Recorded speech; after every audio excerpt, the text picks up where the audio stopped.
Mumbai Pune highway का रिलायंस का tender उस समय 3600 करोड़ का था, आज के 40,000 करोड़, वो मैंने रिजेक्ट किया। धीरू भाई नाराज हुए थे और वो एमएसआरडीसी की स्थापना करके वो केवल 1650 करोड़ में हुआ। आज के इसमें से 20,000 करोड़ बच गए। तब से मैं एक बात देखता हूँ कि डिसीजन मेकिंग प्रोसेस फास्ट हो, ट्रांसपेरेंसी हो, क्वालिटी कमिटमेंट हो और सबसे important cheese cost of construction को कम करने की कोशिश करनी चाहिए। वो हमने कोशिश करता रहा। आपको भी मजाक में पूछता हूँ कि मैंने दिखाया हुआ सपना कौन सा पूरा नहीं हुआ है, जरा आप बताओ। अभी आप रुको थोड़ा। इसके पहले मैंने कहा इलेक्ट्रिक गाड़ी चलेगी, electric scooter, electric car, electric bus आ गई। अब इलेक्ट्रिक ट्रक भी प्रोसेस में आई। अब रोप इसमें केबल पे चलने वाली बस आएगी। मैंने कहा था हाइड्रोजन पे गाड़ी चलेगी, मेरे हाइड्रोजन की गाड़ी लेके मैं अनेक बार आता हूँ, गाड़ी आ गई। देखिए, आउट ऑफ बॉक्स जब आप कोई बात कहते हो तो लोगों को लगता है ये सपना है। मैं जब बोलता था मुंबई और पुणे से 2 घंटे में जाएंगे, तो मुंबई में अखबार वालों ने इसके ऊपर एडिटोरियल लिखा और उन्होंने कहा कोई कुछ भी, उस समय 9 घंटे लगते थे, कोई कुछ भी बोलता है, कोई सोचते नहीं, पॉलिटिक्स वाले बोलते घोषणा करते रहते, अब 2 घंटे में जा रहे हैं। तो मैं आपको यही बात बताऊंगा कि थोड़ा सा आउट ऑफ बॉक्स बड़ी बड़ी बातें जब बताते। मैं बोला पानी पे उतरने वाला हवाई जहाज आएगा, आया। मैं मुंबई के समुद्र में हवाई जहाज में उतरा, उड़ा। बाद में मोदी जी वो हवाई जहाज लेकर गुजरात में गए और वहां उन्होंने साबरमती के वहां से उन्होंने भी उड्डान किया। अब ये आगे बढ़ने वाला थोड़ा समय लगता है जी।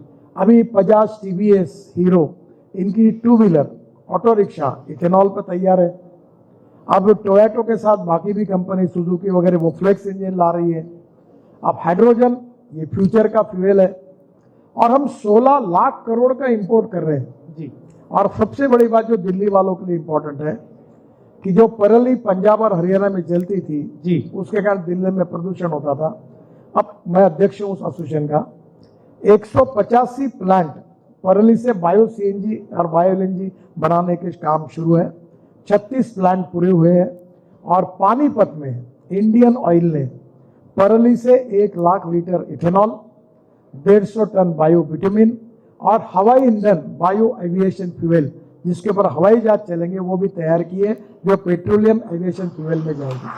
तो मुझे बताइए, देखिए, सपना दिखाने वाले नेता लोगों को अच्छे लगते हैं, पर दिखाए हुए सपने जो पूरे करते हैं उनका साथ जनता देती है, और जो सपने पूरे नहीं होती उन नेताओं को ठोकने का काम भी जनता करती है। रोड के बारे में मैं आपको एक बात बताता हूँ। मैंने बहुत पहले से American president John F Kennedy, इनका एक प्रसिद्ध स्टेटमेंट है, वो अपने घर पे लिख के रखा है मेरे ऑफिस में। उन्होंने क्या कहा था? उन्होंने कहा था American roads are not good because America is rich, but America is rich because American roads are good.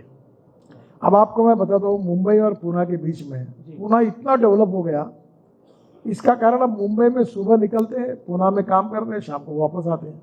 अब मैं आपको बता रहा हूँ मेरठ की बात जी। अभी 1 घंटे में दिल्ली मेरठ हुआ, तो बड़े प्रमाण पर मेरठ में इंडस्ट्री, उद्योग, व्यापार, दिल्ली के लोग वहां जाएंगे, वो यहाँ आएंगे, तो डेवलपमेंट होगी, इंडस्ट्री आएगी, कैपिटल इन्वेस्टमेंट आएगी, तो रोजगार आएगा, और रोजगार आएगा तो गरीबी दूर होगी। अब जमीन के भाव देखो, ये मैंने द्वारका एक्सप्रेस हाईवे बनाया, ये मेरा नहीं था, ये अटका हुआ प्रोजेक्ट था। मुझे मनोहर लाल जी ने एक बार कहा कि गुड़गांव के कार्यक्रम में करा दो, तो बोला कितना लंबा? बोला 28 किलोमीटर। मुझे लगा 300-400 करोड़ में होगा। ठीक है, कर देता हूँ, डिक्लेयर कर दो। कर दिया।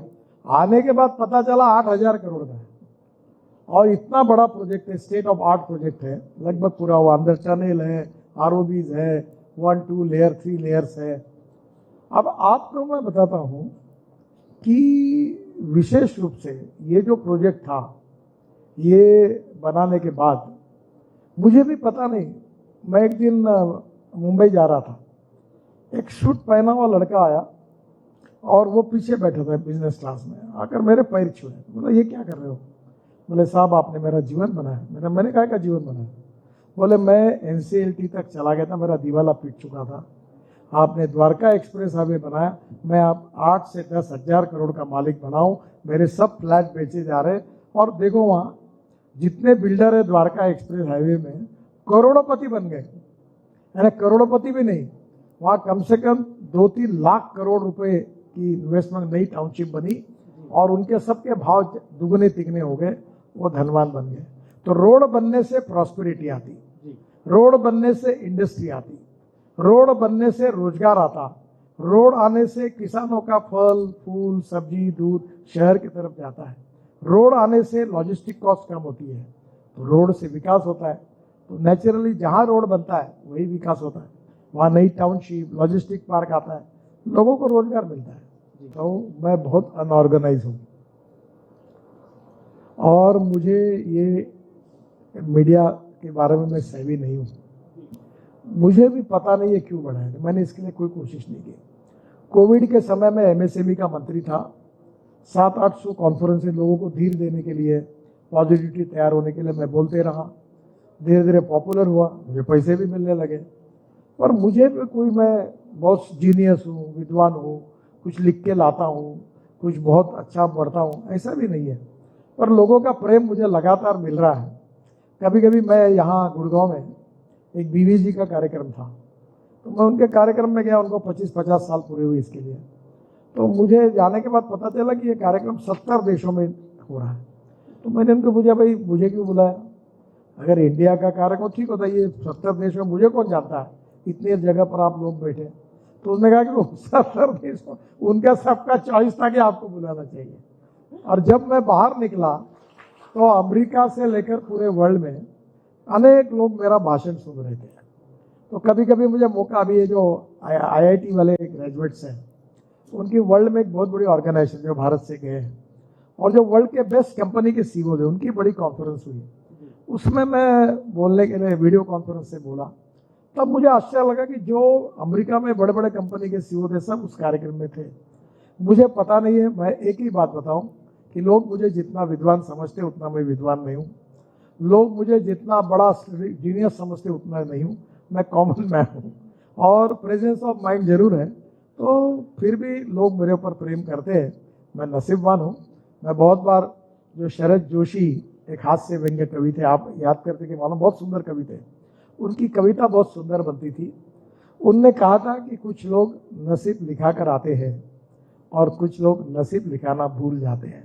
मैं उनमें से हूँ कि मैं नसीब लिखा कर आया हूँ, इसलिए लोगों का प्रेम मुझे वैसे ही नेचुरल कोर्स में मिलता है।